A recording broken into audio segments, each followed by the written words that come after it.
नमस्कार। अगर केदारनाथ की पवित्र यात्रा पर जाने का प्लान बन रहा है तो ये जानकारी आपके बहुत काम आने वाली है। देखिए, ये सफ़र आसान तो बिल्कुल नहीं है, लेकिन इस गाइड में हम बात करेंगे हर एक स्टेप की, हर रास्ते की, बिल्कुल साफ साफ। सबसे पहले जरा इस जगह की विशालता को महसूस कीजिए। केदारनाथ मंदिर 11,755 फीट की जबरदस्त ऊंचाई पर है। सोचकर देखिए, यह सिर्फ एक तीर्थ यात्रा नहीं है, ये तो एक असली चैलेंज है। और इस चैलेंज की सबसे बड़ी वजह क्या है? वजह यह है कि मंदिर तक कोई सीधी सड़क जाती ही नहीं है। इसका मतलब साफ है, हर तीर्थ यात्री को पहाड़ का सीना चीरकर या तो पैदल या फिर किसी और तरीके से अपना रास्ता खुद बनाना पड़ता है। तो चलिए इस यात्रा को ठीक से समझते हैं। हमारी मंजिल पवित्र धाम केदारनाथ। ये खूबसूरत मंदिर उत्तराखंड के रुद्रप्रयाग जिले में स्थित है। तो सवाल ये है कि ये सफर आखिर शुरू कहां से होता है? ज्यादातर लोगों के लिए इस यात्रा का स्टार्टिंग पॉइंट होता है हरिद्वार या ऋषिकेश। ये दोनों शहर देश के बाकी हिस्सों से काफी अच्छी तरह से जुड़े हुए हैं। इन गेटवे शहरों तक पहुंचना काफी आसान है। ट्रेन से जा सकते हैं, बस ले सकते हैं या फिर देहरादून के जॉली ग्रांट एयरपोर्ट तक फ्लाइट भी ले सकते हैं। ऑप्शंस काफी हैं। अच्छा, हरिद्वार या ऋषिकेश पहुंच गए, उसके बाद आता है असली सवाल। यहां से ये तय करना है कि पहाड़ों पर ऊपर कैसे चढ़ेंगे, और ये एक ऐसा फैसला है जो पूरी यात्रा के अनुभव को बदल कर रख देगा। तो यहां आपके सामने दो मेन ऑप्शंस आते हैं। एक है ट्रेडिशनल पैदल यात्रा, जिसमें वक्त और मेहनत दोनों लगते हैं, और दूसरा ऑप्शन है हेलीकॉप्टर का, जो आपको मिनटों में पहुंचा देता है।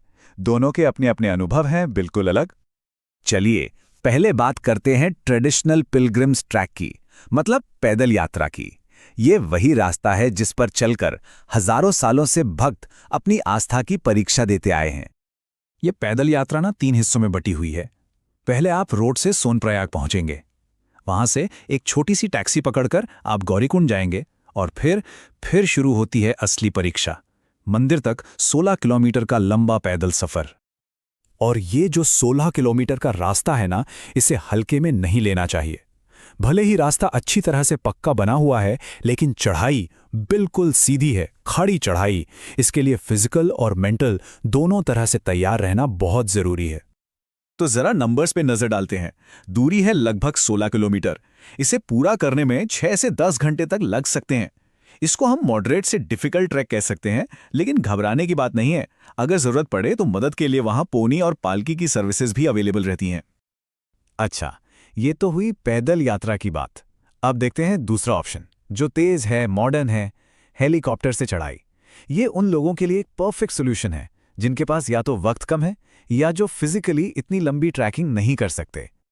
हेलीकॉप्टर सर्विसेज 3 मेन हेलीपैड से चलती हैं, फाटा, सीरसी और गुप्तकाशी। आप रोड से इन जगहों तक पहुंचकर अपनी फ्लाइट ले सकते हैं। और यहां दोनों यात्राओं का फर्क बिल्कुल साफ नजर आता है। कहां पैदल चलने में घंटों लग जाते हैं और कहां हेलीकॉप्टर की फ्लाइट सिर्फ 7 से 8 मिनट में आपको मंदिर के पास पहुंचा देती है। कमाल है ना? हाँ, एक बात जरूर ध्यान में रखें।